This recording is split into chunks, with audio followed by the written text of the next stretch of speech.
స్తోత్ర పరిశుద్ధాత్మ దేవునికి మహిమ కలుగును గాక.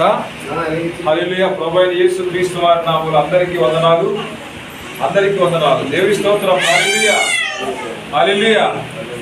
ఈరోజు పునరుత్థాన దినాన్ని ప్రభువు ఈరోజు మనతో మాట్లాడుతున్నటువంటి వాక్యాన్ని మనం ధ్యానం చేసుకుందాం.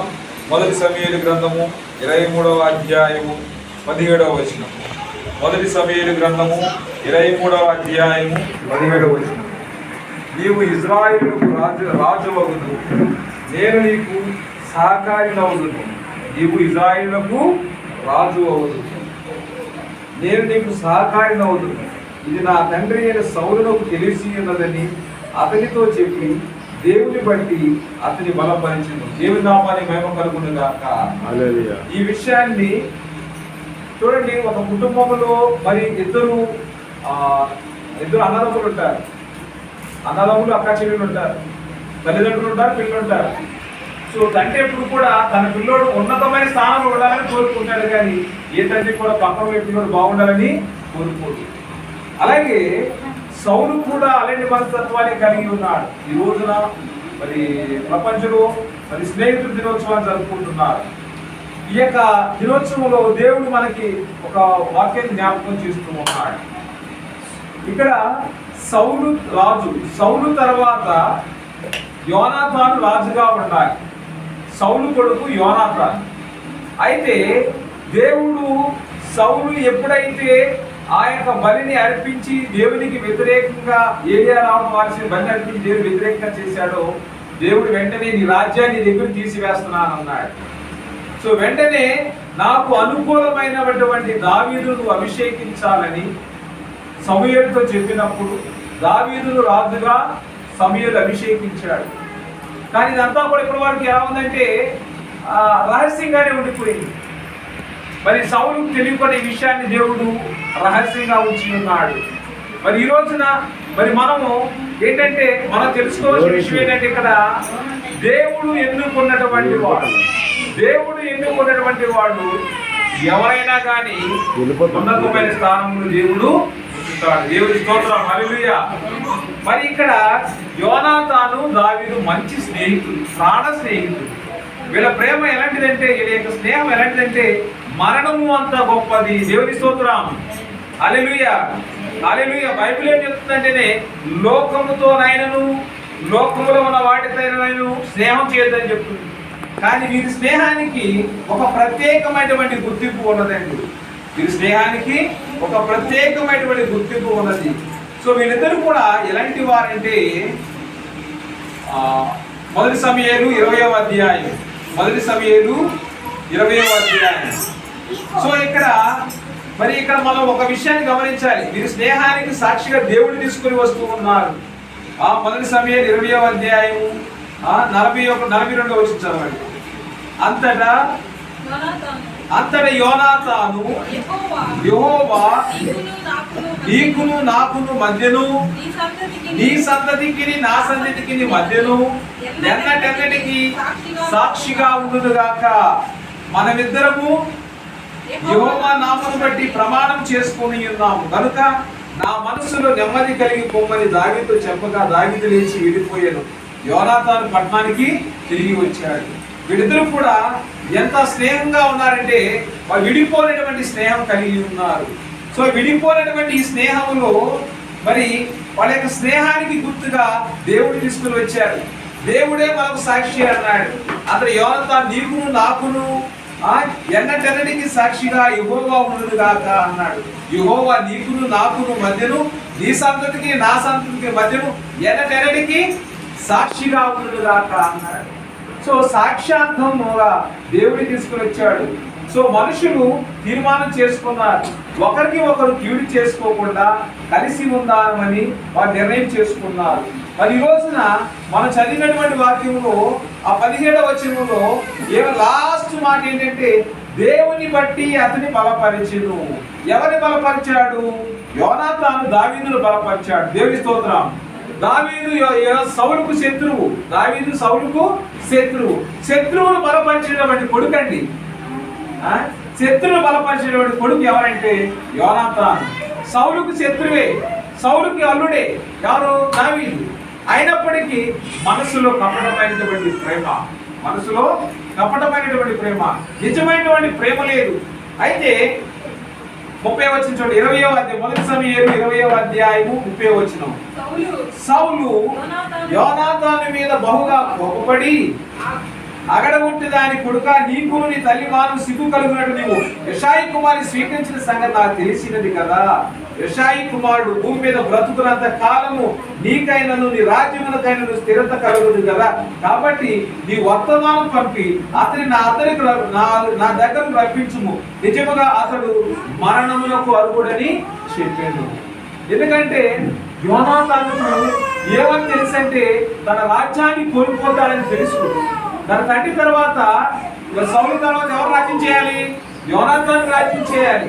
సో ఈ రాజ్యంలో తన యొక్క స్థానాన్ని కోల్పోతానని తెలిసినప్పటికీ కూడా దావీదుతో ప్రమాణం చేశాడు. సౌలుకు బాగా కోపం వచ్చేసింది. ఎవరు పంపించారు దావీదుని? ఎవరు పంపి దాని ముందు ఏమి జరిగిందో చూడండి.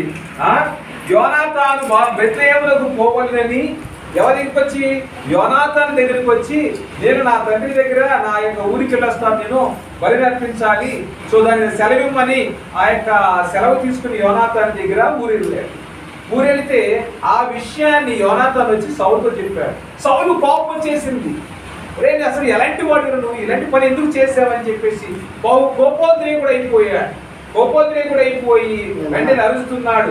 యెషాయి కుమారుడు, ఈ యెషాయి కుమారుడు భూమి మీద ఉన్నంత కాలం కూడా నీ రాజ్యానికి ఉండదు, స్థిరత్వం ఉండదు, నిలకడ ఉండదు.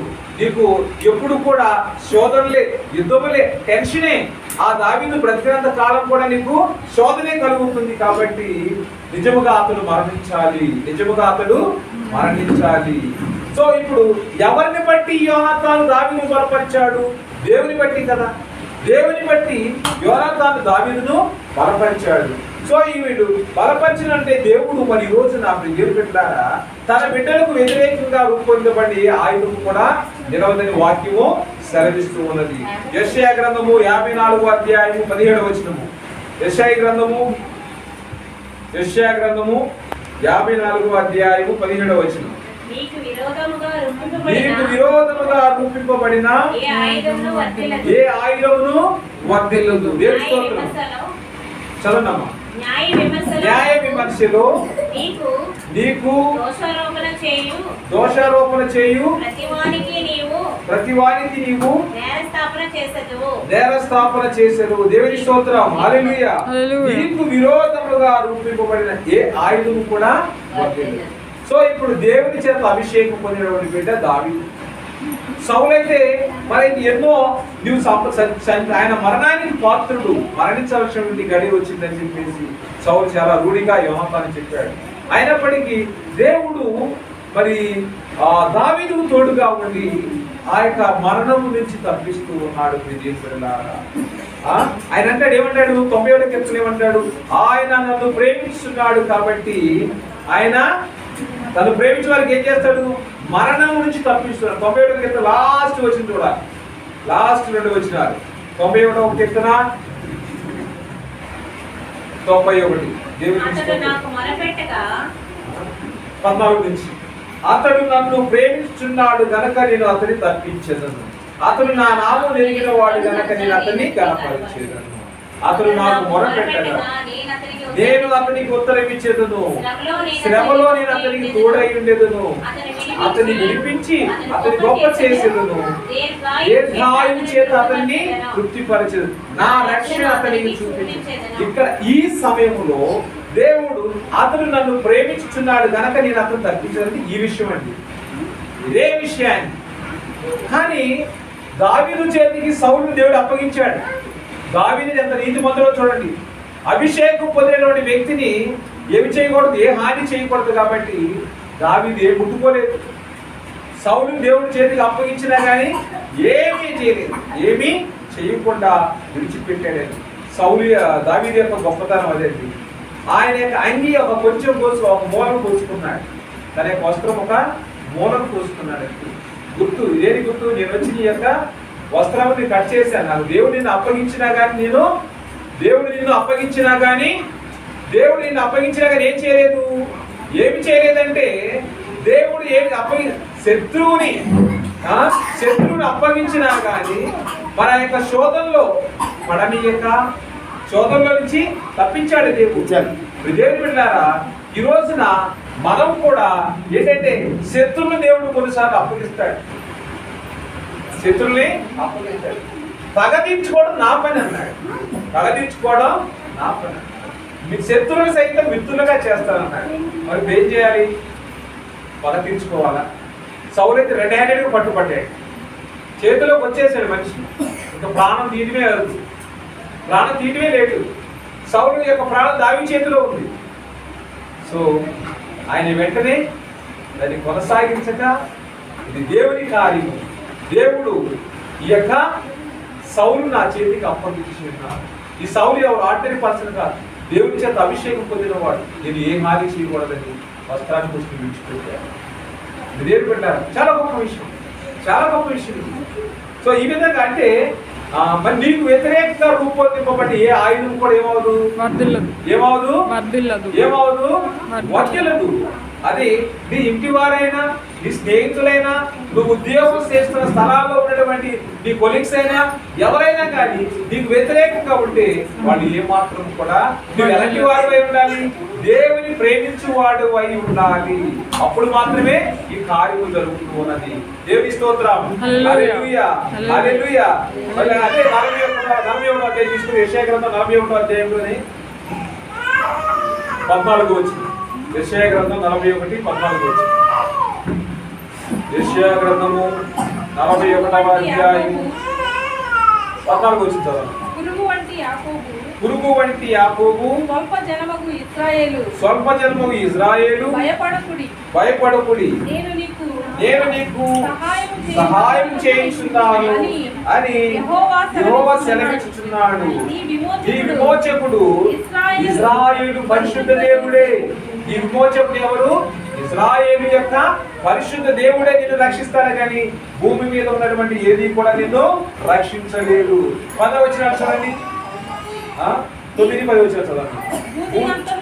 భూదిగంతముల నుండి నేను పట్టుకొని దాని కొనల నుండి పిలుచుకొనినవాడా, నీవు నా దాసుడవనియు నేను నిన్ను ఉపేక్షింపక ఏర్పరచుకుంటుననియు నేను నీతో చెప్పి ఉన్నాను. నీకు తోడై ఉన్నాను.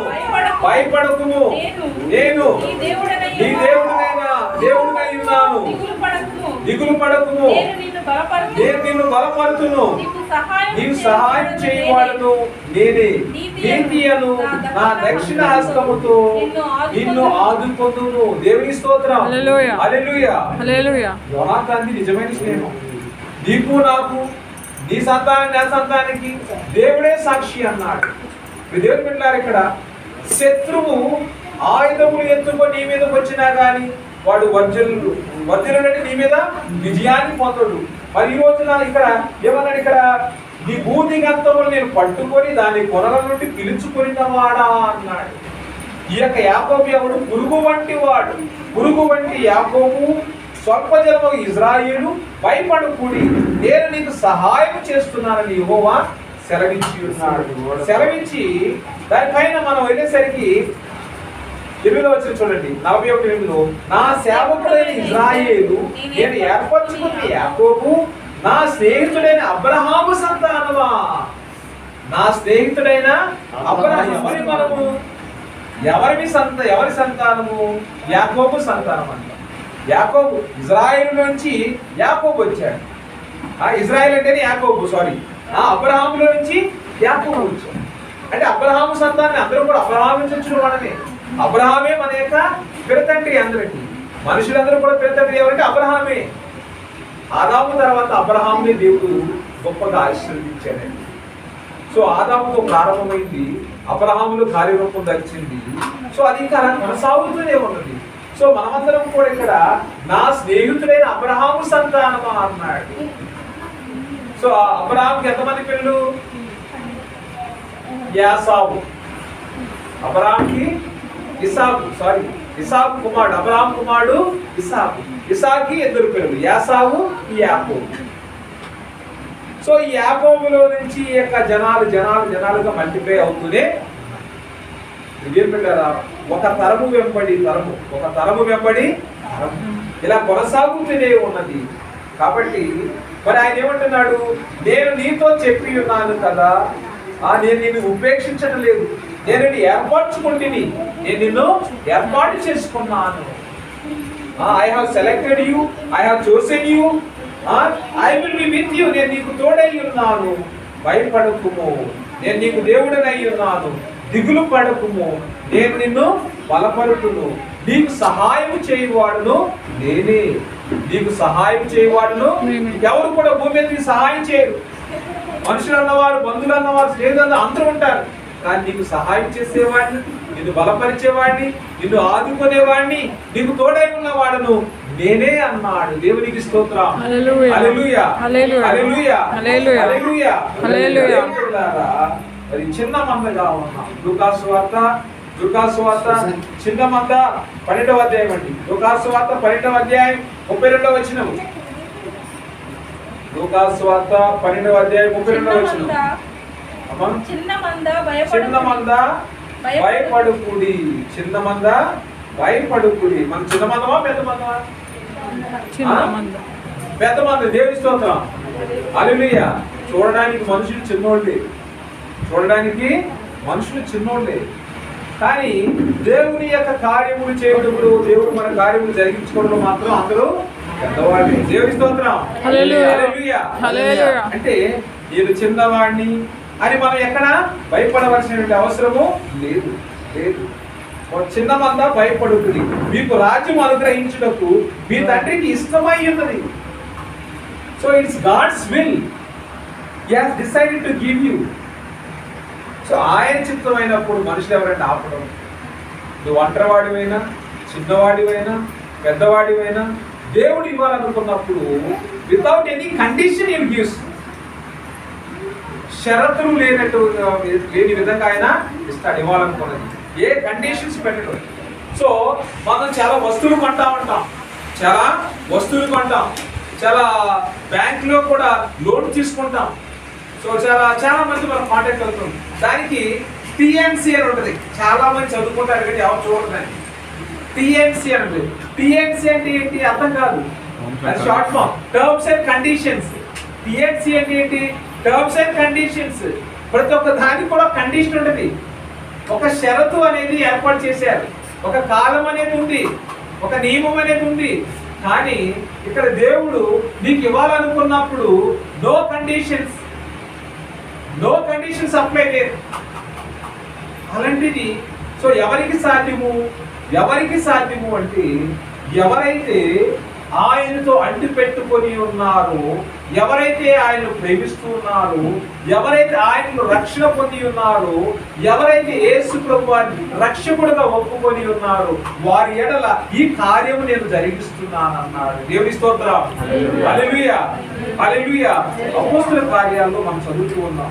అపోస్తలులందరూ కూడా యేసు ప్రభువాన్ని అనుసరించిన వాళ్ళు, అందరూ కూడా యేసు ప్రభువారి యొక్క అడుగుజాడలు నడిచిన వారు. వీళ్ళందరూ కూడా యేసు ప్రభువారి గురించి బోధిస్తూ ఉంటే ఏమైందంటే, యెరూషలేము దేవాలయం, యెరూషలేము పట్టణంలో వారు కొంతమంది ఈ పేతురు, ఆ మిగిలినటువంటి అపోస్తలులకు వ్యతిరేకంగా లేచి ఆ యేసు నామమున మీరు ఏమాత్రం ప్రకటించడానికి వీల్లేదన్నా కానీ వాళ్ళందరూ కూడా వీళ్ళు పట్టుకుని వీల్లేదన్నా కానీ వీళ్ళు ప్రకటిస్తూ ఉంటే, మరి పేతురు నడుస్తుంటే మరి వాళ్ళందరూ కూడా రోగులందరూ కూడా తీసుకుని వస్తున్నారు. పేతురు వీధులు నడుస్తూ ఉంటే వాళ్ళందరూ రోగులు తీసుకుని ఆయన నీడ పడినా చాలు స్వస్థత వస్తుందని చెప్పేసి ఆ యొక్క ఆనందంతో వాళ్ళందరూ కూడా రోగుల్ని, గుడ్డవాళ్ళని మోగాళ్ళు అందరినీ తీసుకుని వస్తుంది. ఆ నీడ పడితే చాలు ఆ స్వస్థత వస్తుందని. సో అంతటి అద్భుతమైనటువంటి విశ్వాసాన్ని ఆది సంఘమే కనపరిచింది. సో వాళ్ళు సంఘస్థులు కాదు, అయినప్పటికీ నమ్మకం, విశ్వాసం. సో ఆయన అడుగు నీడ పడితే చాలు. పేతురు ఆ విధంగా అద్భుతాలు, స్వస్థతలు జరుగుతుంటే చూసి అక్కడ సద్దుకైన తెగవారు లేచి మత్సరంతో నిండుకొని, అపోస్తలుల కార్యం 5వ అధ్యాయం 10వ వచనం చదువుతున్నారు. ప్రధాన యాజకుడును అతనితో కూడా ఉన్న వారందరూ అనగా సద్దుకైన తెగవారు లేచి మత్సరముతో నిండుకొని అపోస్తులను బలాత్కారంగా పట్టుకొని పట్టణపు చెరసాలలో ఉంచింది. అయితే ప్రభువు దూత రాత్రి వేళ ఆ చెరసాల తలుపులు తీసి వారిని వెలుపలికి తీసుకుని వచ్చి, మీరు వెళ్లి దేవాలయంలో నిలువబడి ఈ జీవమును కూర్చిన మాటలన్నీ ప్రజలతో చెప్పుడని వారితో అనెను. వారు ఆ మాట విని తెల్లవారగానే దేవాలయంలోకి వెళ్లి బోధించుచుండిరి.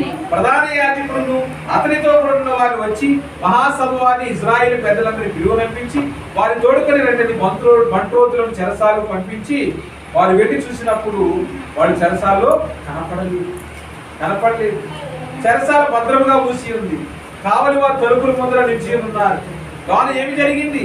వారు తీసి లోపలికి వెళ్ళినప్పుడు లోపల మాకు ఒకడైనను కనపడలేదు అని వారికి అంతటి దేవాలయపు అధిపతి ప్రధాన యాజకులు ఆ మాట విని ఇది ఏమవును అని వారి విషయం ఎటు తోచక ఉంది.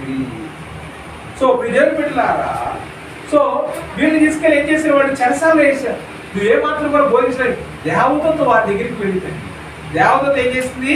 ప్రభుదూత రాత్రి వేళ ఆ చెరసాల తలుపును తీసి వారిని వెలుపలికి తీసుకుని వచ్చి, మీరు దేవాలయం నిలబడి ఈ జీవన గురించిన మాటలు మీ ప్రజలతో చెప్పమన్నాడు. దేవుని స్తోత్రం. అంటే వాళ్ళందరూ కూడా భయపడిపోయారు. ఆ కానీ ఏ మాత్రం కూడా ఆ యేసుక్రీస్తు నామం గురించి మాట్లాడడానికి వీలేదన్నారు, ఆయన పేరెత్తడానికి వీలేదన్నారు. కానీ వాళ్ళు తీసుకెళ్లి బంధించారు. మనుషులైతే బంధించారు, కానీ ఆ క్రీస్తు మాటల్ని బంధించలేకపోయారు. అక్కడికి వెళ్ళినా కానీ ప్రభుత్వం చెరసాల్లోకి వాళ్ళు బయటకు తీసుకొచ్చి, దేవుని స్తోత్రం, హల్లెలూయా, వాళ్ళు దేవాలయాన్ని తీసుకొచ్చి మీ మందిరంలో ఇక్కడ ఉండి వాళ్ళందరూ కూడా మీరు ఏ జీవాధిపతిని అయితే చూశారో ఆయన గురించి వీళ్ళతో ప్రకటించమన్నారు. దేవుని స్తోత్రం, హల్లెలూయా, హల్లెలూయా. ఈ విధంగా దేవుని బిడ్డలారా ప్రకటించమన్నప్పుడు అక్కడ ఉన్నటువంటి ఆ ప్రధాన యాజకుడికి, అధిపతులకు, అందరికి కూడా ఇవి ఎలా బయటకు వచ్చారు అని ఒక భయం పుట్టుతుంది. సో ఆ 29 ప్రధాన యాజకుడు వారిని చూసి, మీరు ఈ నామమును బట్టి బోధింపకూడదని మేము మీతో ఖండితముగా ఆజ్ఞాపించలేదా? ఇదిగో మీరు యెరూషలేమును మీ బోధతో నింపి ఈ మనుషుని హత్య మా మీదకి తేవాలని ఉద్దేశించున్నారని చెప్పిన అందుకు పేతురు, అపోస్తలులు, మనుషులకు కాదు దేవునికే మేము లోపడిన కదా. మీరు ప్రాణులకు వేలాడి సంహరించిన యేసును మన పితరుల దేవుడు లేపెను. ఇశ్రాయేలుకు మారు మనసును పాప క్షమాపణను దయచేయడానికై దేవుడు ఆయనను అధిపతిగాను రక్షకునిగాను తన దక్షిణ బలము చేత హెచ్చించి ఉన్నాడు.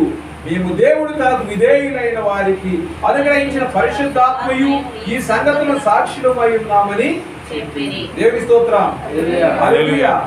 వారు ఈ మాటలు విన్న తర్వాత వారికి ఇక బహుపాపం వచ్చేసిందండి. అత్యాగ్రహవస్తులైపోయారు. వారిలో ధర్మశాస్త్రోపదేశకుడైనటువంటి గమాయేలు అనే ఒక పరిసయ్యుడు మహాసభలో లేచి వారిని ఇంకా కొంత వెలుపలికి తీసుకుని వెళ్ళి వారితో, ఇశ్రాయేలులారా, ఈ మనుషుల విషయమై మీరు ఏమి చేయించబోతున్నారో జాగ్రత్తగా ఉండండి అన్నాడు. ఈ ధర్మశాస్త్ర బోధకుడైన పరిసయ్యుడు గమాయేలు ఏమన్నాడు? ఈ మనుషుల విషయమై జాగ్రత్తగా ఉండండి అన్నాడు.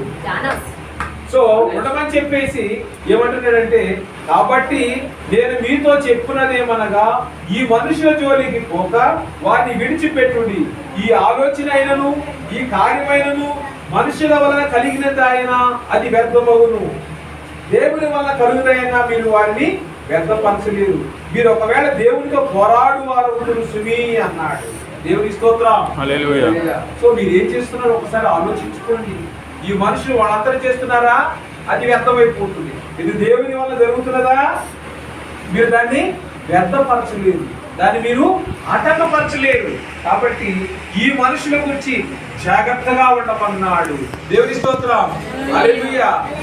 ఇక్కడ మనం చేసే క్రియలు చాలా జాగ్రత్తగా ఉండాలని ప్రభు జ్ఞాపకం చేస్తూ ఉన్నాడు. వారు అతని మాటకు సమ్మతించి అపోస్తలులను పిలిపించి కొట్టించి యేసు నామమున బోధింపకూడదని ఆజ్ఞాపించి వారిని విడుదల చేశారు. 41 ఆ నామము కొరకు అవమానం పొందుటకు పాత్రులను ఎంచబడిన వారు సంతోషించుచు మహాసభ యొద్ద నుండి వెళ్ళిపోయి ప్రతి దినమున దేవాలయములోను ఇంటింటను మానక బోధించుచు యేసే క్రీస్తుని ప్రకటించుచుండిరి. దేవునికి స్తోత్రం, హల్లెలూయా, హల్లెలూయా. అంటే యోనాతాను దావీదుతో ఎలాంటి ఫ్రెండ్షిప్ కలిగి ఉన్నాడు, ఎలాంటి సహవాసం కలిగి ఉన్నాడు, ఆ విధంగా క్రైస్తవులు దేవునితో సహవాసం కలిగి ఉన్నప్పుడు, స్నేహం కలిగి ఉన్నప్పుడు దేవుడు ఇప్పుడు ఎవరు తోడుగా మనకి తోడుగా ఉండి, మన స్నేహం మనుషులతో కాదండి, మన స్నేహము మనుషులతో కాదు. మనుషులతో స్నేహం కట్ చేశారా ఏమవుతున్నది? మనుషుడితో స్నేహము ఇది చాలా డేంజరస్. లోకంతో స్నేహము డేంజరస్. సో ఇప్పుడు ఈ రెండు డేంజరే. సో ఈ డేంజర్లో పడకుండా ఉండాలంటే ఏం చేయాలి? దేవునితో స్నేహం చేయాలి, దేవునితో సహవాసం చేయాలి, అందరితో మాట్లాడాలి, అందరితో కలిసి ఉండాలి. కానీ మన యొక్క స్నేహము మరి నిజమైన అబ్రహాము నా స్నేహితుడు అన్నాడు. అబ్రహాము నా స్నేహితుడు అన్నాడు.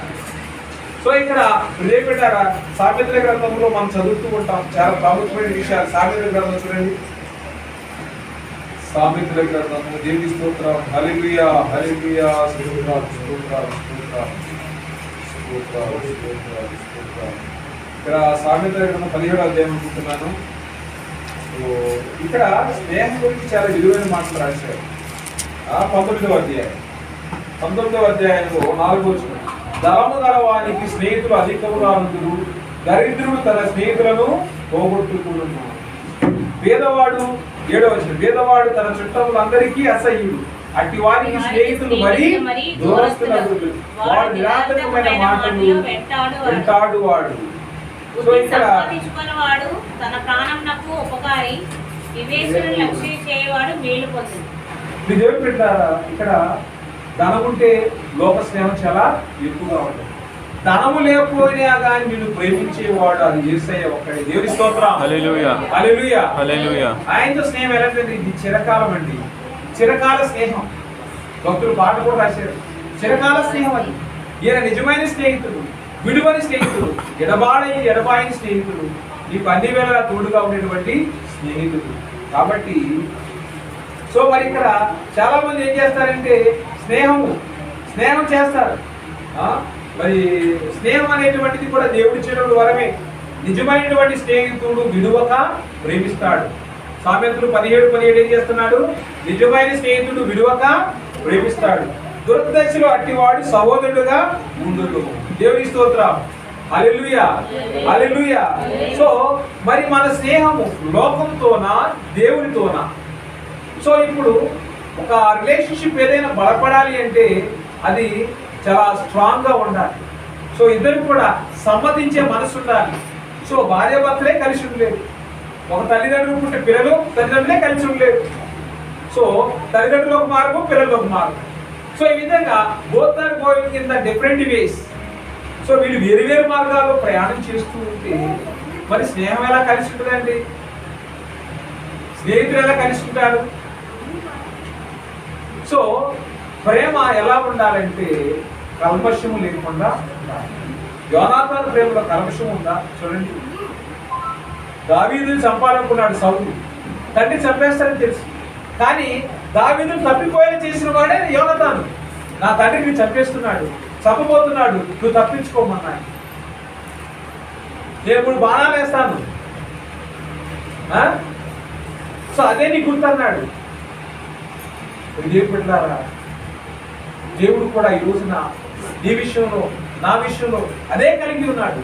సో మనము అంటే దేవుడైతే నిజముగా నిన్ను ప్రేమిస్తున్నాడు, దేవుడైతే నీతో నిజమైన స్నేహం చేస్తూ ఉన్నాడు. కానీ నువ్వు మోసం చేసే స్నేహితుడు లేకున్నావా, మోసగాడి లేకున్నావా? ఒకసారి జ్ఞాపకం చేసుకోవాలి. యాకోబు అంటే ఏంటి అర్థం? యాకోబు అంటే అందరూ మోసగాడు అంటారు. యాకోబు అంటే మోసగాడు. ఆ యాకోబు నుంచి వచ్చే మనమందరం కూడా ఆయనేమో నిజంగా స్నేహం చేస్తున్నాడు, మనమేమో మోసం చేస్తూ ఉన్నాము. విదేరు పెట్టారా? సో ఇక్కడ మరి నిజమైన స్నేహితుడు విడువక ప్రేమిస్తాడు, నిజమైన స్నేహితుడు విడువక ప్రేమిస్తాడు. ఆ స్నేహం ఆయన ఈ యొక్క స్థితిని చూడడు, ఈ యొక్క సామర్థ్యం చూడడు, ఈ యొక్క రంగును చూడడు. కొంతమంది ఈ లోక స్నేహం ఎలా ఉంటుందంటే వాళ్ళు నీ యొక్క ధనాన్ని చూసి స్నేహం చేస్తాడు, నీ యొక్క లగ్జరీ, నీ యొక్క వే ఆఫ్ లైఫ్ చూసి స్నేహం చేస్తారు. మరి అలాగే నీకున్నటువంటి రూపమును బట్టి స్నేహం చేస్తారు, నీ యొక్క మాటలు బట్టి స్నేహం చేస్తారు, నీకున్న పలుకుబడిని బట్టి స్నేహం చేస్తాడు. సో మరి ఈ రోజున క్రైస్తవుడు ఏమి చూసి స్నేహం చేయాలి? ఏమి చూసి స్నేహం చేయాలి? ఏమి చూసి దేవునితో సహవాసం చేయాలి? మనిషిని చూసా, మనసుని చూసా? ఏమి చూసి మనము దేవునితో, మనుషులతో స్నేహం చేయాలి? ఈ దేవుని బిడ్డలారా, ఇలా చెప్పాను, ఏ కండిషన్స్ అప్లై చేయింది? ఎవరితో స్నేహం? ఎవరితో స్నేహం? ఏ కండిషన్స్ అప్లై చేయింది? యేసుతో స్నేహానికి ఎలాంటి కండిషన్స్ అప్లై చేయండి? వ్యభిచారము పట్టుబడినటువంటి స్త్రీతో ప్రేమగా మాట్లాడాడు. ఇది నిజమైన ప్రేమ కాదా? నిజమైన ప్రేమ కాదా? రక్తం కారుతున్నటువంటి కుండులతో చెడు కంపు కొడుతున్నటువంటి లాజరును ఆయన మరి అబ్రహాము యొక్క ఒడిలో కూర్చోబెట్టుకున్నాడు. ఇది నిజమైనటువంటి ప్రేమ, స్నేహం కాదా? దేవుని బిడ్డలారా, కుష్టు రోగులతో, పాపులతో, వ్యభిచారులతో, సమాజంలో అంటరాని వారితో కలిసి స్నేహం చేశాడు యేసయ్య. దేవుని స్తోత్రం. హల్లెలూయా. హల్లెలూయా. హల్లెలూయా. హల్లెలూయా. హల్లెలూయా. ఆయన స్నేహం ఎవరితో అంటే పాపులతో అండి, పనికిరాలతోనండి, సమాజంలో వెలివేయబడిన వాళ్ళతోనండి, ఇంటి నుంచి గంటి వేయబడిన వాళ్ళతోనండి. ఇది యేసయ్య స్నేహం. దేవుని స్తోత్రం. హల్లెలూయా. హల్లెలూయా. హల్లెలూయా. హల్లెలూయా. యోహాను సువార్తలో చాలా విలువైన మాట చెప్తారు స్నేహితులు. 15వ అధ్యాయం. యోహాను సువార్త 15వ అధ్యాయం 13వ వచనం. తన స్నేహితుని కొరకు తన ప్రాణం పెట్టు వాని కంటే ఎక్కువ ప్రేమ గలవాడు ఎవడును. సో 15వ వచనం చూడండి. దాసుడు తన యజమానుడు చేయు దాన్ని ఎరుగడు గనుక ఇక మిమ్ములను దాసులని పిలువక ఎవరు పిలుస్తారన్నాడు? స్నేహితులని పిలుస్తున్నాను. దేవుని స్తోత్రం. హల్లెలూయా. నేను మిమ్మల్ని దాసులని పిలవను, స్నేహితులని పిలుస్తానన్నాడు. స్నేహితులని పిలుస్తానన్నాడు. దేవుని స్తోత్రం. హల్లెలూయా. హల్లెలూయా. సో ఈ రోజున తండ్రి నన్ను ఎలాగ ప్రేమించి నేను మిమ్మల్ని అలాగే ప్రేమించి నా ప్రేమ యొక్క నిశ్చయుడి. మరి ఇప్పుడు ఈ రోజున తన స్నేహితుని కొరకు నిన్ను స్నేహితులు అనుకున్నాడు కాబట్టి నీ కొరకు ఆయన ప్రాణం పెట్టాడు. దేవుని స్తోత్రం. Hallelujah. We are the friends of Jesus Christ. Is the true friend. నిజమైన స్నేహితుడు ఏం చేస్తాడు? ప్రాణం పెడుతూ ఉన్నాడు. తన స్నేహితుని కొరకు ప్రాణం పెట్టి, ఎవరు పెట్టారు ప్రాణం? నీతో స్నేహం చేయాలని ఆయన నీ కొరకు ప్రాణం పెట్టాడు, నా కొరకు ప్రాణం పెట్టాడు. మనందరి కొరకు భూమి మీద ఉన్నటువంటి మనుషులందరినీ కూడా యేసయ్య ప్రేమించి తన ప్రాణమును మనందరి కొరకు పెట్టాడండి. ఆ ప్రేమను, ఆ స్నేహాన్ని మనము గుర్తెరగాలి. ఆ ప్రేమను అర్థం చేసుకోవాలి. ఆ ప్రేమలో మోసం లేదు, ఆ ప్రేమలో దగా లేదు, ఆ ప్రేమలో ఎలాంటి కపటము లేదు, కర్మషం లేదు. నిజమైనటువంటి ప్రేమ, నిష్కలంకమైనటువంటి ప్రేమ ఆ యేసుది. ఆ యేసయ్య ప్రేమలో మనమందరం కూడా ఎదుగుదాం. మరి మనుషులతో మన యొక్క సహవాసము, స్నేహము ఇవన్నీ కూడా కొంతకాలం ఉంటాయి, కానీ దేవునితో స్నేహము, సహవాసము యుగయుగాలు ఉంటాయి. కాబట్టి నిత్యమైనటువంటి, నిజమైనటువంటి ఆ దేవునితో సహవాసం కలిగి ముందుకు వెళ్ళడానికి ప్రయత్నం చేద్దాం. దేవుడు మనలను, మన కుటుంబాలను దేవుడు దీవించి ఆశీర్వదించి కాపాడును గాక. Amen. Amen. Praise the Lord. అందరికీ వందనాలు.